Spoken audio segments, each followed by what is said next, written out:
Domestic animals and their homes name ଅର୍ଥ ଗୃହପାଳିତ ପଶୁ ଓ ସେମାନଙ୍କ ଘରର ନାମ।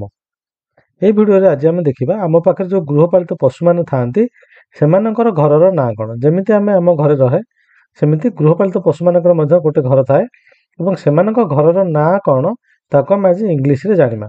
ଏହା ପୂର୍ବରୁ ମୁଁ ମୋ ଭିଡ଼ିଓରେ କେଉଁ ଆନିମଲ୍କୁ ଡୋମେଷ୍ଟିକ୍ ଆନିମଲ୍ କୁହାଯାଏ, କାହାକୁ ପେଟ୍ ଆନିମଲ୍ କୁହାଯାଏ, କାହାକୁ ଫାର୍ମ ଆନିମଲ୍ କୁହାଯାଏ ଏବଂ କେଉଁ ଆନିମଲ୍କୁ ଆମେ ୱାଇଲ୍ଡ ଆନିମଲ୍ ବୋଲି କହିଥାଉ, ୟା ଉପରେ ଗୋଟେ ବଢ଼ିଆ ସୁନ୍ଦର ଭିଡ଼ିଓଟେ ପକାଇଛି। ଯଦି ଆପଣ ସେ ଭିଡ଼ିଓକୁ ଦେଖିନାହାନ୍ତି ପ୍ଲିଜ୍ ଯାଇକି ଦେଖନ୍ତୁ ମୋ ପ୍ଲେଲିଷ୍ଟରେ, ସୋ ଦ୍ୟାଟ୍ ଆପଣଙ୍କୁ ଭଲ ଲାଗିବ। ଆପଣ ଆମ ଜାଣିପାରିବେ ଯେ କେଉଁ ପ୍ରାଣୀକୁ ଆମେ କେଉଁ କ୍ୟାଟାଗୋରୀରେ ନେଇଥାଉ ବା କେଉଁ ଶ୍ରେଣୀରେ ଆମେ ବାଣ୍ଟିଥାଉ ବା କେଉଁ ଆନିମଲ୍କୁ ଆମେ କ'ଣ କହିଥାଉ।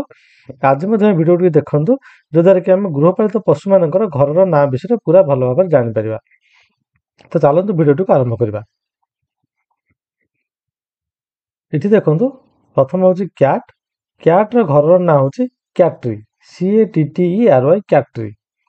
Dog kennel, KENNEL kennel. Rabbit hutch, HUTCH hutch. Pig sty, STY sty, ଆକୁ ମଧ୍ୟ କୁହାଯାଏ ପିଗ୍ ଷ୍ଟେ। କାଉ ବାର୍ନ, BARN barn. Goat pen, PEN pen. Horse stable, STABLE stable। Chicken coop, COOP coop. sheep pen, PEN pen। duck pond, POND pond। parrot, CAGE cage। fish aquarium, AQUARIUM aquarium। ତ ସାଙ୍ଗମାନେ ଏଇ ଥିଲା କିଛିଟା ଗୃହପାଳିତ ପଶୁ ଯେଉଁମାନେ କି ଆମ ପାଖରେ ରୁହନ୍ତି ଏବଂ ସେମାନଙ୍କର ଘରର ନାଁ। ଯଦି ଆପଣଙ୍କ ଭିଡ଼ିଓଟି ଭଲ ଲାଗିଛି ତେବେ ମୋ ଚ୍ୟାନେଲକୁ ସବସ୍କ୍ରାଇବ୍ କରନ୍ତୁ, ମୋତେ ସପୋର୍ଟ କରନ୍ତୁ ଏବଂ ବେଲ୍ ଆଇକନ୍କୁ ପ୍ରେସ୍ କରିବାକୁ ଭୁଲନ୍ତୁ ନାହିଁ।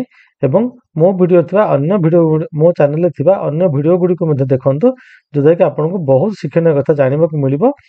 ଆପଣ ସାଙ୍ଗମାନଙ୍କ ମଧ୍ୟରେ ଭିଡ଼ିଓଟିକୁ ସେୟାର କରନ୍ତୁ, ଆପଣଙ୍କ ଛୁଆମାନଙ୍କୁ ମଧ୍ୟ ଭିଡ଼ିଓଟିକୁ ଦେଖାନ୍ତୁ, ସୋ ଦ୍ୟାଟ୍ ସେମାନେ ବହୁତ ଶିକ୍ଷଣୀୟ କଥା ଜାଣିପାରିବେ। ଭିଡ଼ିଓଟିକୁ ଦେଖିଥିବାରୁ ବହୁତ ବହୁତ ଧନ୍ୟବାଦ।